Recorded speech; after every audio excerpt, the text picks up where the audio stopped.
Good afternoon, everyone. I'm TerryTopCat. I'm with the wonderful Chris Cowey, and this is for Clusterview.com. Please introduce yourself, Chris. Well, I'm Chris Cowey. I make television programs for a living, lifelong music fan, former DJ. I've done a bit of theatre, done a bit of everything really, but it's lovely to be here in your fabulous drawing room, which is like the inside of your brain, I can tell. It's like a shrine to good music. Thank you. All musicians that we love. So we've got Grace and Bob Marley, Sananda Matre, which we'll talk about, Lenny Kravitz, you mentioned Livercolour before. So you were born in Sunderland, and like another hero of mine, which we'll come on to, is a big up to Mr. Dave Stewart from the Eurythmics. So tell me what it's like growing up as a child in Sunderland, what the music scene was like, what you were listening to when you were a kid. I was very lucky as a kid because I was an accident. I had I still have an older brother and sister, and so when they were teenagers, I was kind of 2 or 3 years old, and so I was weaned on the Beatles, and the Beatles became my Bible, my philosophy, and I was kind of immersed in all that great kind of late 60s stuff, and kind of graduated from the Beatles through T-Rex, got into Deep Purple and all that, hard rock stuff. And then I think I was probably about, 11 or 12 when my brother had a birthday party, and all of his friends brought Motown records and Stax and Sly Stone and all that stuff, and it was like a light going on in my head. It was like, wow, all this stuff is just amazing, and I loved it. And like yourself, I'm obsessive about music, and you get to play all those things over and over and over again. And so I was, one of my party pieces apparently when I was about 2.5 years old is I used to be able to name every single in the record collection, A side and B side. Not that I could read, but I recognised the labels, so I knew the Beatles were on Parlophone with the pound sign, and just kind of the shape of the words. I couldn't actually read, but I knew what everything was.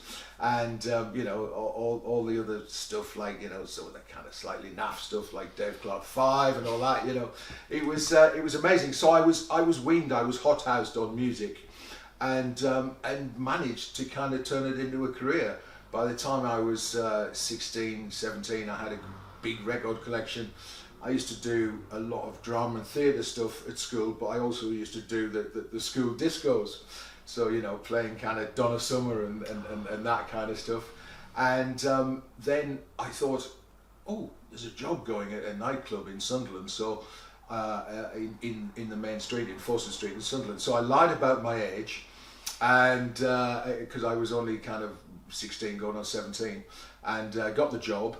And it was a great nightclub. It was kind of a bit seedy, and this was sort of late 70s. And then I heard of another job going at the Big Mecca place in Sunderland.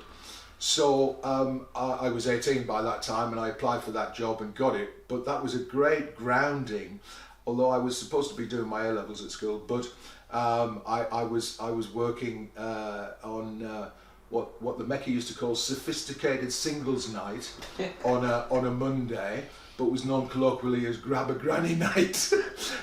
So we'd play waltzes, foxtrots, quick steps, cha-chas, tangos, rumbas, and then people would really let their hair down to like ABBA and Brotherhood of Man, all of which I didn't like. But then they used to do party nights, but my favourite nights were Friday night. I would do a rock night, and there were about 1,500 punters in the place, and you'd play kind of, the usual staples, Led Zeppelin, Deep Purple, Lindisfarne were obviously hugely popular in the Northeast, and lots of kind of, a lot of obscure, Americana, Sammy Hagar, Van Halen and stuff like that. And then Saturday nights I used to do kind of jazz funk, so that was my real love, because I'd be playing, like Funkadelic, Parliament, all the George Clinton stuff, and I'd sometimes go as far as people like Stanley Clarke, but I would play a lot of pop music, because that time was the big disco boom of Saturday Night Fever.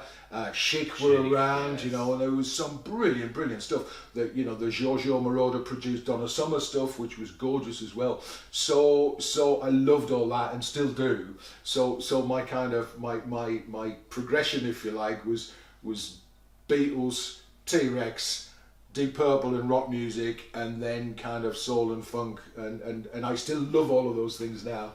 And what was your first concert you went to, if you remember? First, well, there were actually two, and I can't remember necessarily which order they came in, but one of them was the Commodores, supported by Rolls-Royce at Newcastle City Hall, and the other one, which was around about the same time, was Pink Floyd playing the entire Dark Side of the Moon set at Newcastle Odeon, both of which, you know, just kind of really opened my eyes, you know, and particularly from then on I was in love with live music. So was there good, you mentioned in Newcastle, was there good venues in Sunderland at the time, or mostly? Yeah, I mean at the kind of disco boom time, there was particularly one club in Sunderland called Annabelle. I don't know why clubs are always named after girls in that period, but there were. And they had amazing DJs there. I remember them well to this day, John Harker and Bob Senior, and they would play kind of a real mixture of music. You know, they'd occasionally play things like the Doobie Brothers, you know, because that kind of stuff was great to dance to. But there'd also be, you know, Roberta Flack and lots of Parliament and Funkadelic, which I always loved. And it was real kind of jazz funk, you know, amazing music. And, you know, still, you know, I still love to listen to those tunes, you know, these days, preferably with the bass loud enough to make your chest move, you know. That's the thing that I always really loved, you know. I loved a bit of bass and a bit of bass drum kicking in. You know, anything that can physically shake your body makes you want to get on the floor and get down with your bad self. So what was the progression from DJing to into TV? Well, it was two things happened really. One was my English and drama teacher at school was a guy called Malcolm Gerry, who was a legendary film and TV producer. So knowing him was a big leg up for me, because, you know, the son of a Durham miner, you don't usually get a glimpse of that kind of business. But Malcolm had taught me at school, and we got on really well, and we kept in contact. And when I was DJing at the Mecca, him and his boss Andrea Onefour came to do a film on a typical Saturday night in Sunderland, because this Mecca Locarno Ballroom in Sunderland was apparently getting the highest average attendance of any club in the country. It was like 2,500 every Saturday night, which was amazing. And they came down to do a film, and afterwards they asked me, Andrea and Malcolm asked if I'd like to audition as a presenter for a new teenage magazine program that they were going to bring out called Check It Out. So I thought, you know, yeah, why not go along and audition? And I auditioned along with, you know, kind of various local radio DJs and all sorts of people like that. And to my shock, I was offered the job, and so went from kind of DJing to working in TV. But I soon realised that, you know, while it was great for your ego to be in front of the camera, I thought that the kind of the jobs with more longevity and more kind of serious stuff behind it was on the other side of the camera. So I became a researcher, and we started to work on some new ideas for this new channel that was about to come along called Channel 4, and we submitted to Channel 4 an idea for 6 half-hour music and discussion programs under the working title of Jamming. And Channel 4 said, they came up and they had a look at the facilities we had, and they met us all, and we drank with them, and they came back to us and said, yeah, we'd like you to be in the opening week of Channel 4 in November 1982, but we want you to do 26 live hour and 45-minute shows, and we don't really like the title Jamming. So we Malcolm came up with the title The Tube, and we did that for 5 years. So that was, you know, it was the great thing about that for me was being a music fan first and foremost. I was never, if I'd said to a careers teacher at school, I want to work in television, they would have laughed. My mates would have laughed. Anybody. I just would never have thought of that. So I was very, very lucky, and a lot of things fell into place. And I've ended up doing it for the rest of my life, and it's still not finished. So coming back to the Tube, yeah. Who was on the first show? The first show was we had a local Sunderland punk band called the Toy Dolls playing in reception, and we had Heaven 17. I still love Heaven 17. And the Jam playing their last ever gig. That's right. Yes, that's right. Which was kind of which was great, because it was it was all the things that I loved, all in one space, and there was a lot of kind of old school craftsmen at Tiny. So you had great cameramen, and we wanted to kind of create a bit of a revolution and a bit of anarchy. It was a real kind of post-punk show, and I think the fact that it was made by music fans for music fans first and foremost, it wasn't a trendy London youth TV program. We were real fans, and it had a real energy about it, and I think that's what people loved about the Tube, the fact that it was live, and it took risks, and it had energy. And of course, it had great presenters, Jules Holland. So how did that come about? So obviously, Jules Holland is a renowned, great musician who's playing with Squeeze. So how did that transition, where they both, who got the job first? Jules got the job first, I think, because we had watched a documentary. We only knew he was the keyboard player in Squeeze. He'd been up to Tyne Tees and did another one of our early kind of prototype shows called All Right Now, which was live music as well, and he was just wacky, cigar, sunglasses, bouncing around, facing the camera and all that. But we saw a documentary that he presented, because at the time Squeeze and the Police were on the same label or shared management. That's right, A&M. And he did a documentary with the Police in Montserrat, and he did this amazing thing where Andy Summers was kind of playing a sort of funky guitar riff, and Jules just leaned across, pulled this jack plug out of his guitar and said, "Well, I think that's best left to James Brown, don't you?" And we just thought, yeah, that's the kind of guy we want. So he was in first, and Paula, when I presented this youth magazine show, as I said, called Check It Out, Paula came along as a guest, and I interviewed her because she had a book out called Rock Stars and Their Underpants, which was basically a set of Polaroids that Paula had taken of, exactly as the title implies, various rock stars and their underpants. And I loved Paula already because she used to write for Record Mirror, which is a DJ, was your Bible, because it had all the charts in, and it had all those brilliant reviews that, even though it was written in print, you knew what it sounded like, because it would say, funky burbler, and it had all these great descriptions. So Paula was great, and I interviewed her, and literally I was in my underwear. I hope you can't find a clip of that. And she was just amazing, because she wasn't like one of those renter presenters that used to get on 80s TV shows a lot. She was a music fan, and she was incredibly bright, great journalist, great company, and her and Jules just had a chemistry right from the start. And of course, everyone who came to the Tube, everyone who came to the studio kind of already knew them, because they were, in a lot of ways, they were kind of music royalty.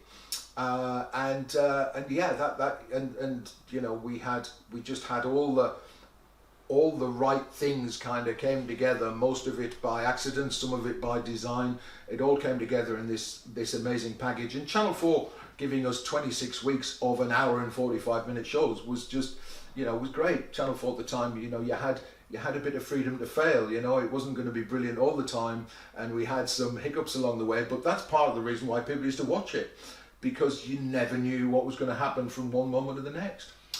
If I remember rightly, it was the exclusive Michael Jackson premiere of Thriller. That's right. I remember watching it on TV. I was like a kid and I was like, Michael Jackson's got a video and it's Thriller, and I stayed up to watch it. We did a Tube special and I edited that, and there was a hilarious thing that you didn't see on TV where one of the editors at Time Tees did this funny thing where in Thriller, in the transformation scene, where Michael turns from Michael Jackson into a werewolf, they reversed all the shots. So he started off as a werewolf and it was like fine, and then as he turned into Michael Jackson, she was freaking out, going ah! It was very, very funny. But of course, I'm sure somebody would sue you if you showed that on TV. But yeah, it was great. So how groundbreaking was it? Because obviously that was right in the time of like MTV, but was that one of the first TV shows that actually had live music nationwide? I think there were shows that kind of dabbled in it. Right. But Top of the Pops at the time, which was, I suppose, the main music shows on TV at the time were Top of the Pops and the Old Grey Whistle Test. Yeah. And the Old Grey Whistle Test at that time was particularly old and grey. You know, it almost, you know, it was an empty studio. It was a bit sterile. Still had some great acts on, and the camera work was really good, and it sounded really good. But as a program, it felt a bit sterile. You know, what we call the Jupiter syndrome. Very big, no atmosphere. And Top of the Pops, conversely, looked like a top shop window. You know, you had the artists who were almost incidental, who were kind of behind, and all these kind of wannabes, all overdressed in rah-rah skirts, and that was just the guys, who were all kind of facing camera and trying to give it the large one, as if they were more important than the acts. And some of the acts, you know, let's face it, weren't very good. You know, a lot of media missed things like punk and post-punk because it seemed, I don't know, too scary or threatening. And the Tube took advantage of that and you know, drove a wedge right in the middle of all that and had something that was exciting. You know, it felt like a gig. We filled it with as many, I used to call them exotics, as many exotics from Newcastle as we possibly could, because, you know, Newcastle is quite a cosmopolitan city, and you know, really healthy, vibrant gay scene there. And there were a lot of students from the Polytechnic, as was in the university. So we had as many kind of exotic, you know, feather boas, and people used to dress up, and we used to have a regular bunch of people who would come along every week, you know, just to make sure we had a kind of a diverse audience. So the Tube felt like a breath of fresh air and a big dose of energy, and a lot of bands that wouldn't otherwise have got exposure on UK TV, and there were loads and loads and loads of them. You know, I mean, I think of bands like The Cramps and The Fall, and, you know, even The Cure. You know, there was not really a natural home for bands like that on UK TV, and we took advantage. You know, if anybody banned anything particularly, we'd go, yeah, we'll have that on. Well, you had Frankie Goes to Hollywood. Well, I mean, in fact, Frankie was a great example of the kind of A&R capacity that the Tube had in finding talent, because we got literally a demo cassette from Frankie, and we went to see them and did a film at the State Ballroom in Liverpool, which.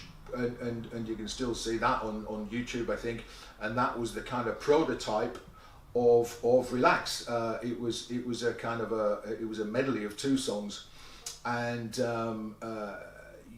you could, if you watch that and then you listen to Relax, you can see how the song progressed once Trevor Horn, of course, got hold of it and did an amazing job. But yeah, when it was premiered on the Tube, we got a phone call.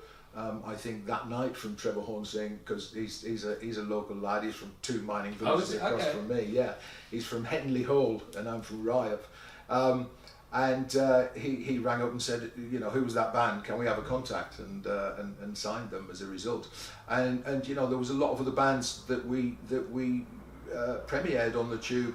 and gave a big leg up to. I'm thinking of Fine Young Cannibals, Paul Young and the Royal Family, who were also amazing, and Simply Red, and of course your friend and mine, the former Trent Derby. Now Sananda Maitreya. Yeah. So that was his first UK performance. It was. I was invited by Sony. He'd been signed by Sony because he came out of Germany. That's His manager correct. was That's German. right, yeah. KP Schlenitz, as I remember.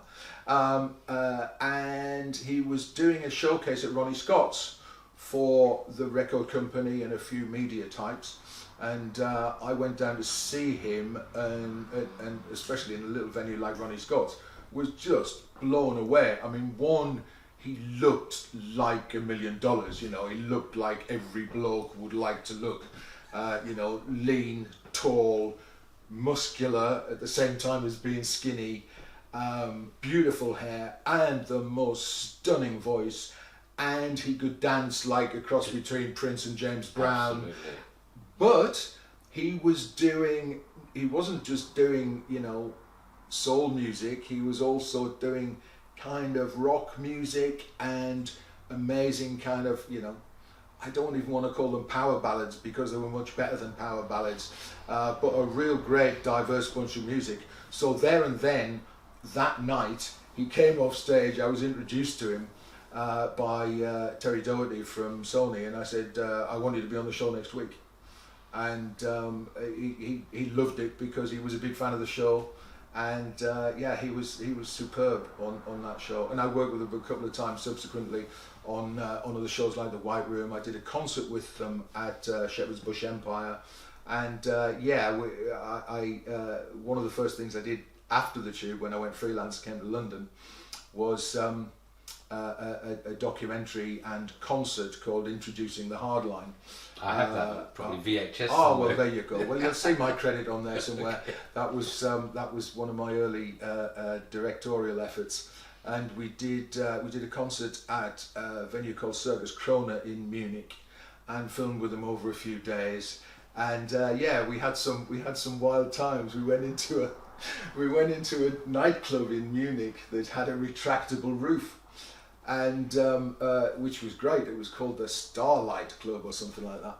And of course we were all in there enjoying ourselves and having a few drinks and everything. And of course it was November, and the crew had managed to bring in a load of fireworks. So of course, as soon as they opened the retractable roof, we started to set rockets off through, and that was a bit naughty. Could have been a horrible accident. But yeah, had some good laughs with TTD.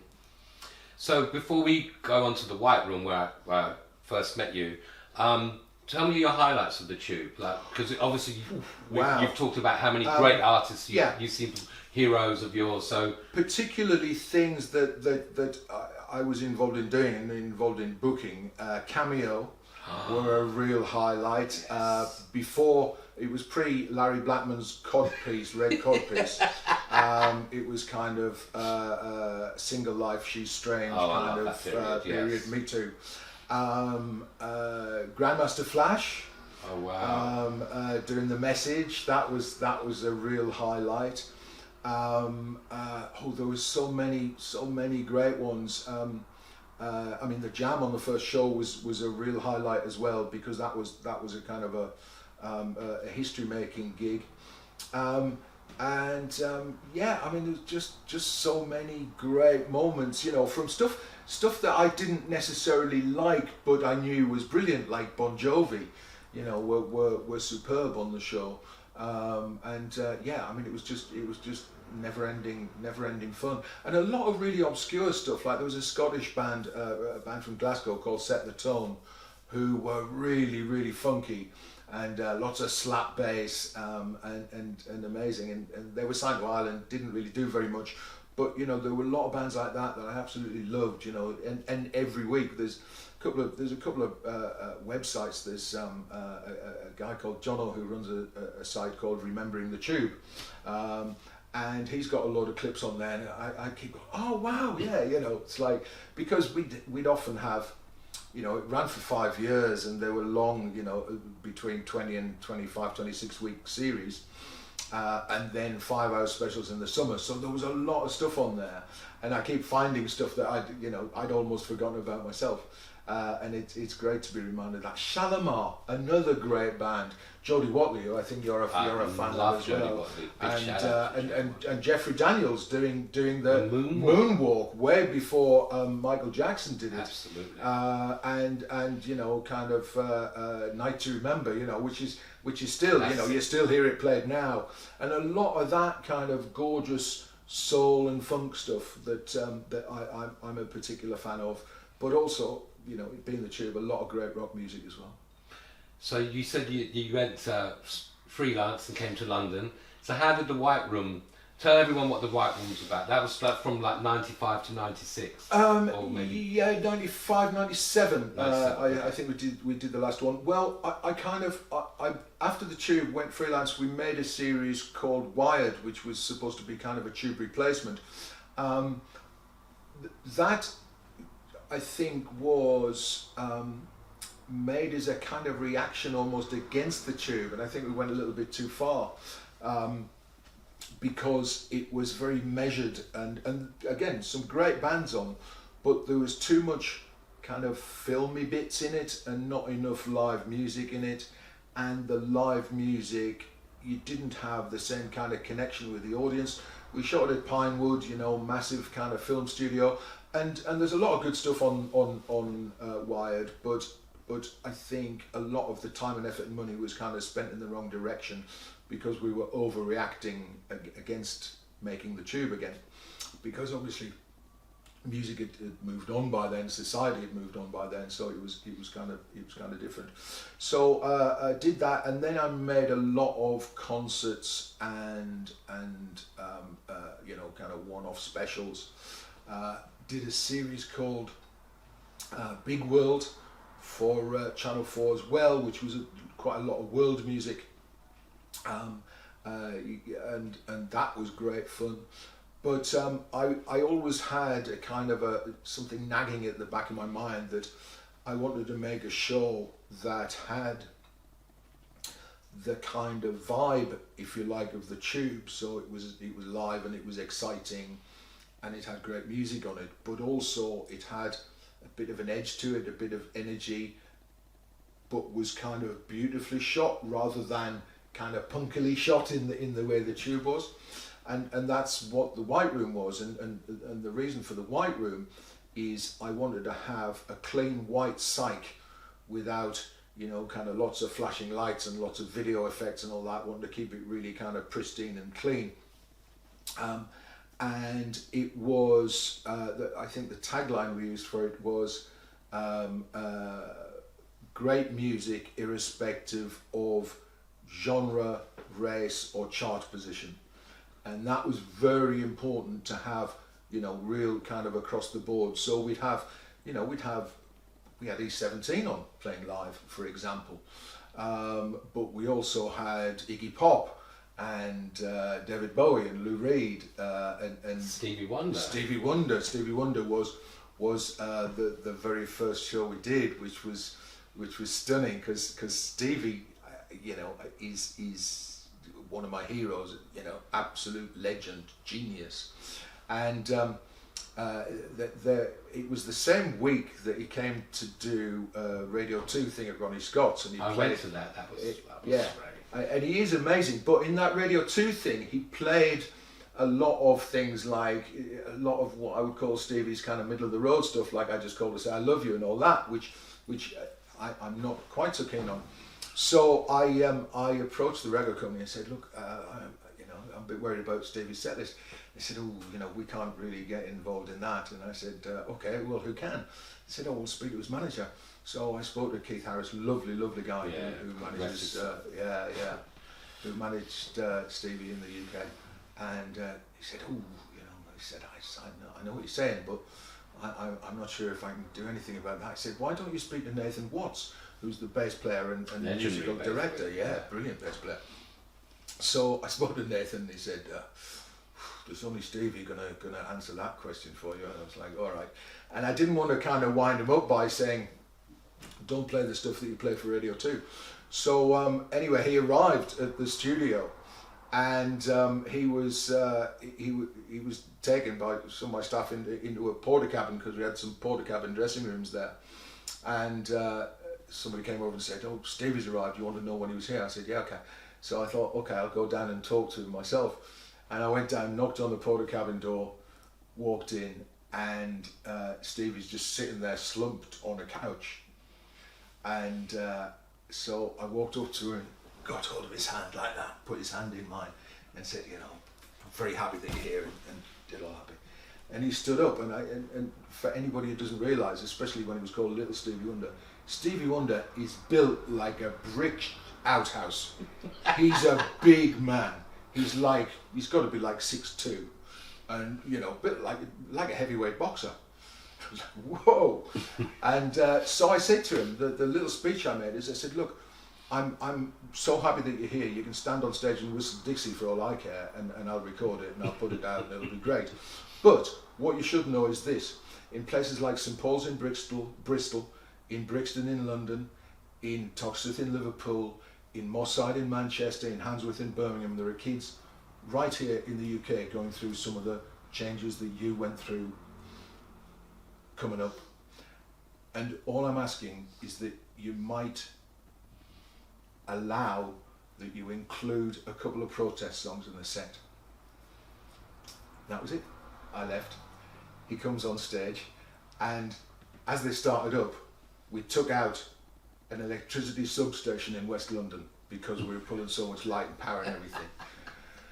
So then it takes half an hour for the band's MIDI gear to reboot, and Stevie did a rolling sound check, and he played "You Haven't Done Nothing," he's Mr. Know-It-All, Superstition, he just played everything, and he went on and on and on. Then he did a duet with Desiree. They did "Ribbon in the Sky," and then he in between times he invented a song there and then called "We're Gonna Party in the White Room," and so he'd not only done a brilliant set that lasted for 2 or 3 shows, because I spread it across the series, but he did "Party in the White Room," which I used as the trailer on Channel 4 to get people to watch the show. And you know, the man is a god, and you know, I would, if I'd keeled over and died then, I would have been perfectly happy. So how I met you, and I think I applied online, or there was a competition and I won ticket, and then I met you there. We both talk about, I love about Sananda Maitreya, who had the album Vibrator, which is a rocky album. I love it, and big up to Louis Matea. And then we got talking about our love for Sananda, and then I went to when Prince, the wonderful Prince, performed, and he did with an MPG, Make Yay, and it was like Get Wild, and he did a couple of numbers. I still watch it on YouTube now, it's so incredible. But let's talk about another hero of mine, and he's from Sunderland as well. So you go way back with the wonderful Dave. Big shout out to Dave Stewart from the Eurythmics. Yeah. I love the Eurythmics, but Dave Stewart. Well, Dave, of course, being from Sunderland, is a very special person. I remember he was in a few local bands. I think he was in a band called Long Dancer at one point, and the Tourists also kind of. He was still in Sunderland when that started off, and I remember bumping into him once in just out near Park Lane bus station in Sunderland, outside the ABC cinema, and he tapped me on the shoulder. He said, Chris, I've got this new band and we've got this whole new way of playing. It's amazing." I said, "Okay." He said, "Do you want to come down to the Wine Loft and see them?" I said, "I'd love to." So he said, "We're playing in whatever day it was, a few days' time." And I said, "Oh, what's the band called?" He said, "The Eurythmics." I was like, interesting name. So yeah, Dave said, "Come and see the Eurythmics," and he is one of the sharpest people I've ever met, because he's not just a great musician and songwriter and producer. He's got such a lively mind, and he's kind of he's doing very well these days as a television executive. Oh yes, that show in America, yes. Which they haven't shown over here yet, unfortunately. No, it's the type of thing that even if it just gets shown in America, he'll still do very well out of it. So But let everyone know what it's called and what it's about. Because another thing I love about Davey, he always helps musicians, young musicians, and he's brilliant like that. And it's always amazing when all these fantastic, talented musicians give something back. yeah, I can't remember what it was called. Song. It's like a song. It's a songwriting competition.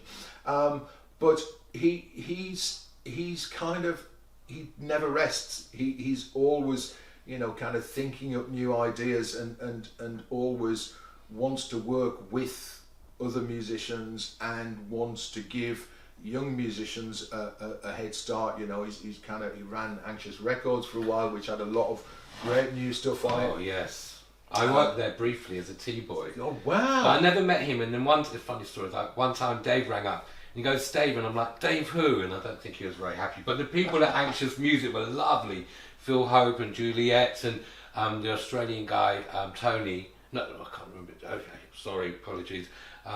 So the Australian guy ran it as well, and they had like so many good songwriters, and they had the songwriter that Annie Lennox covered "No More I Love You." She did that. So yeah, Anxious Music was fantastic. They had a guy called JC001 who was like the fastest rapper in the world. Stevie CB, I was some friends with them, and then the guys from Rachel Stamps and Will Crewston and Tony Halliday. Tony Halliday, yes. Who's also from Sunderland. Oh, is she? Oh, yeah. Small world. Yeah, isn't it just? And so he performed also on the White Room, didn't he? Yes, he did. He performed with Lou Reed. They did Walk on the Wild Side. Chris Sharrock on drums. And I'm pretty sure that he did Heart of Stone with his band on. Oh, which is yes, he did. That's one of my favourite ever songs. Mine too. Really? Oh, mine too. And he's got the wonderful bass player, Bootsy Collins, in the video, you know, and on the record as well. Bootsy's my hero. And I love Larry Graham as well. Yeah, me too. I love the way it starts. Yes. And check it out. It's on YouTube. It was on Anxious Records called Heart of Stone. Fantastic record. And the whole album was great. Greetings from the Gutter, wasn't That's it? right. Yeah. Good pop quiz question.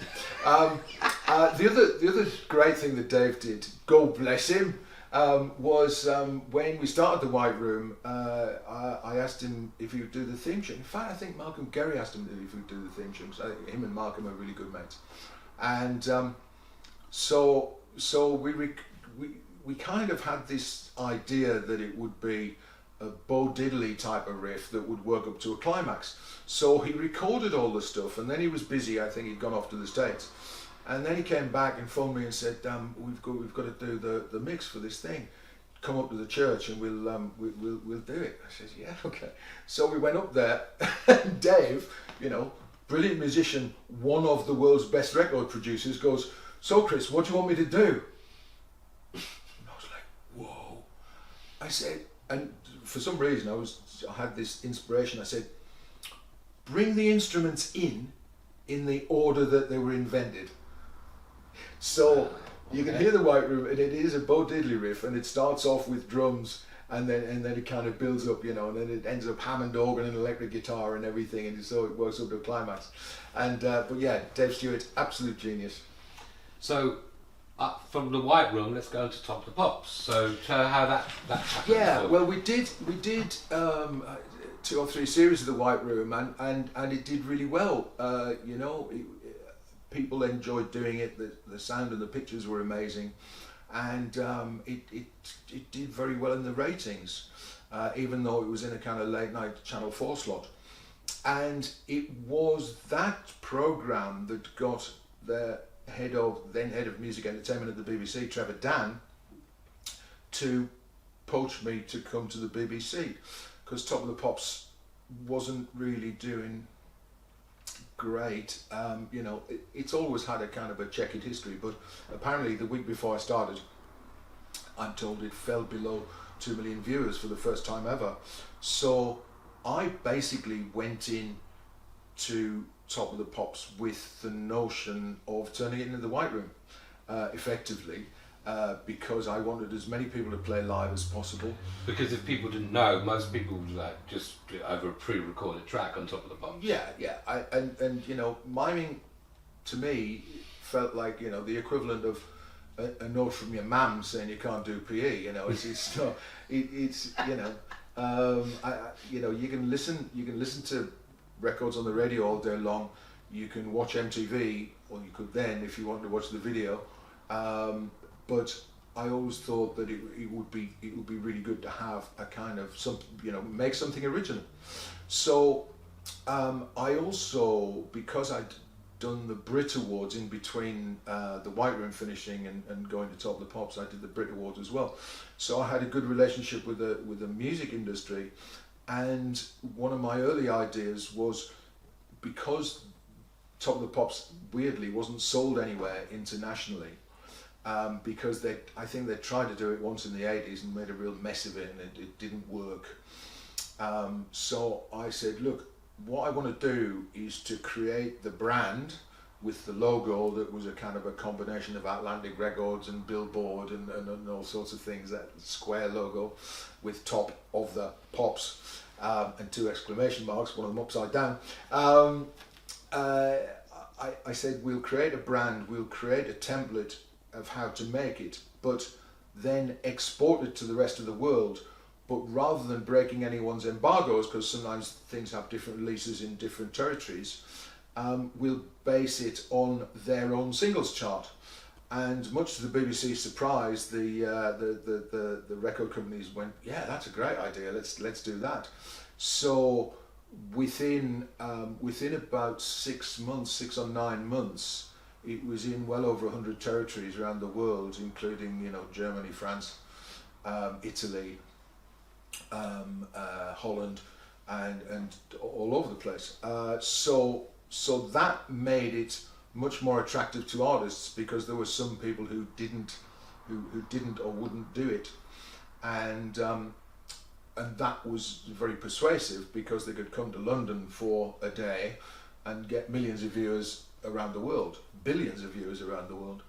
And so that worked really well, and I kind of banned videos from it, because videos shouldn't be what Top of the Pops was about. I want to have the people there in the studio, or forget it. I would make exceptions, if I mean, particularly for dead people, you Sure. kind of have to show the video,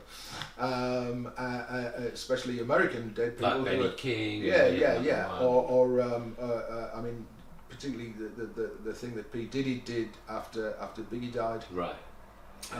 Which you couldn't really kind of demand that they came over the studio to do it. So it kind of worked.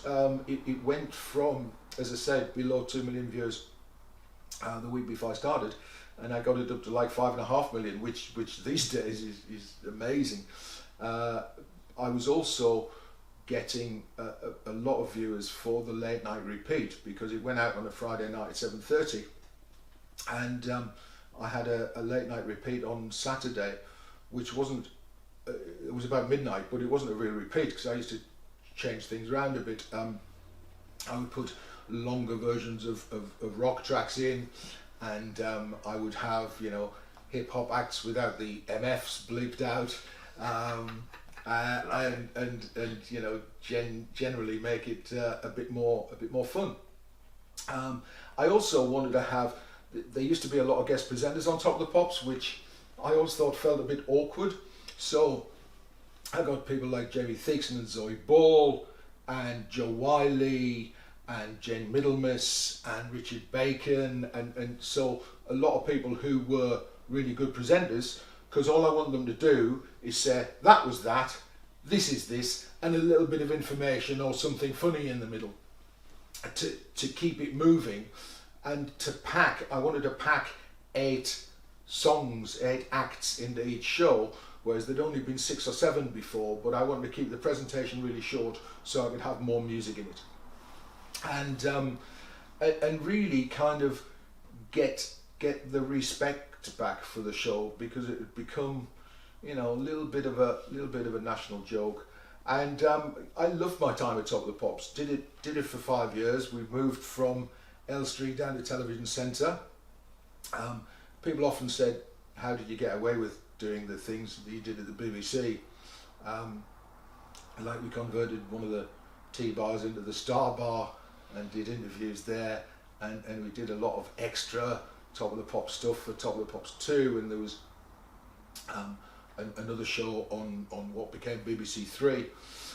And I got away with it because I didn't ask permission. I used to just kind of do it because that's what, to me, that's what, and by that time I was executive producer and director of the show, so I didn't have to have a meeting.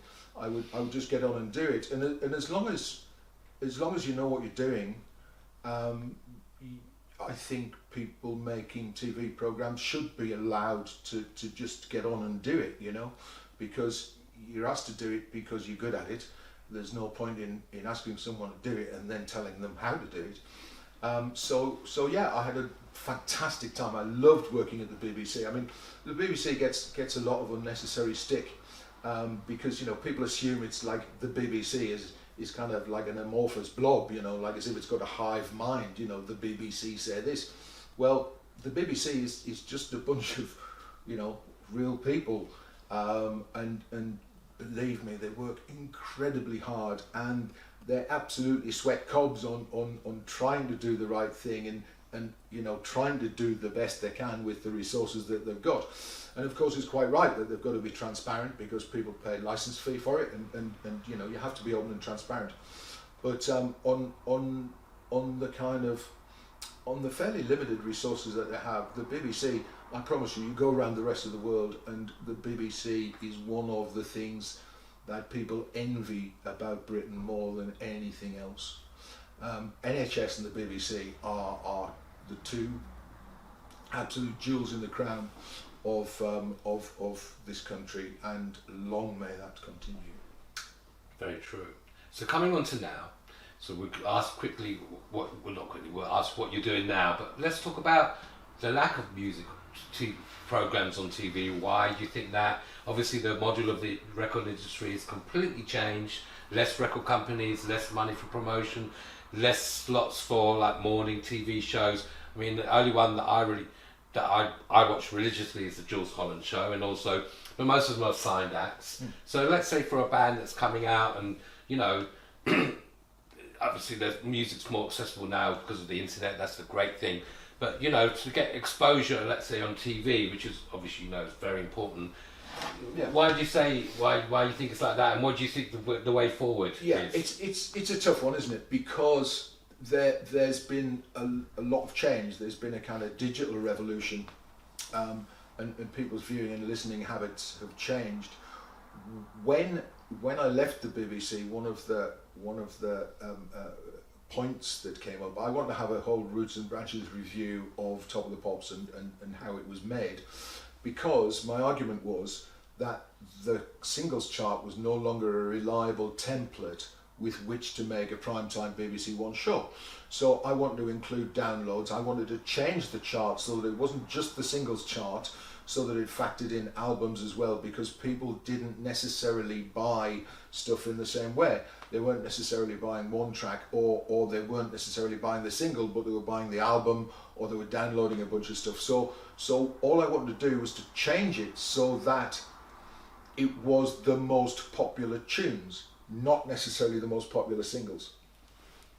And I shan't mention any names, but that the very senior management at the BBC didn't want to do that because they said it had to be the official chart. And I said, yeah, but it's only the official chart because of the patronage of Radio 1 and Top of the Pops. You know, you have to change it. Anyway, it turns out that their ambitions for the show didn't match mine. They were talking about moving it to a Sunday, so I said, well, if you're going to move it to a Sunday and move it to BBC Two, within 6 months you'll be looking for a new show, and within about 6 minutes you'll be looking for a new executive producer director. So that's when we parted ways. And it, you know, it turns out, and I take no pleasure in saying I was right. They screwed it. That kind of fell through the floor. But I think that network terrestrial television still has a massive role to play in music. I think Jules Holland is great, and we all know what that does, and it does it superbly well, and it's had to do it under really, really difficult circumstances for the last couple of years. with COVID and budgets and goodness knows what else. But if we're saying that there is nothing in between Jules Holland and the kind of karaoke competition shows like so I mean, you know, it's true. I mean they are unfortunately karaoke competition shows. That's in that prime time. Yeah, and you know, and they're great, but they're light entertainment. They're not music programs. No. And I think there is still a need and a want and a desire, and there's a whole generation who've grown up not knowing what that is. And of course, a lot of executives say, well, you know, my kids consume all their music from YouTube. Well, yes, of course they do. But if you look at what they're watching, a lot of it comes from old Top of the Pops, old White Rooms, old Tubes, you know, or is a video from the record company, which is a bit like a commercial. You know, it's a bit like you know, and I think there is definitely a space. Am I working on that actively? Yes, I am. Can I tell you anything more about it? No, I can't. Maybe another time when it's happening. Well, yes. I think if we were to chat again around about October, November, I think I might be able to reveal a lot more. Sure. And that'll be exciting. I just want to also give a big up and rest in power to Jamal Edwards, because he was a complete maverick. So in alternative to the MTV, he did SBTV. SBTV. And you know, he gave a platform to so many musical artists that never would have got on primetime TV. And you know, especially and a lot of them all blew up, like Adele and Ed Sheeran, but a lot of grime and artists of colour. So you know, big up to him. And we'll never know what a loss Jamal Edwards has been, because he could have kept going and revolutionised the business, because he was a real visionary. Absolutely. And such a sad loss at such a young age. Yeah, Chris, thank you so much. You know, so we met about 20 years ago, reconnected before the lockdown, and then you gave me a lovely present, and here we are now, and I've really enjoyed it. And thank you for your wonderful stories and experiences and what you've done and what you're doing, and you know, and as my friend, I'm really honoured for you to do this. So thank you so much. Bless you, Terry. It just shows that my policy of having exotic music lovers in the audience pays off. It certainly does. So check this out on Clusterview, and thank you to Mark Anthony Abel as well. Thank you, Chris.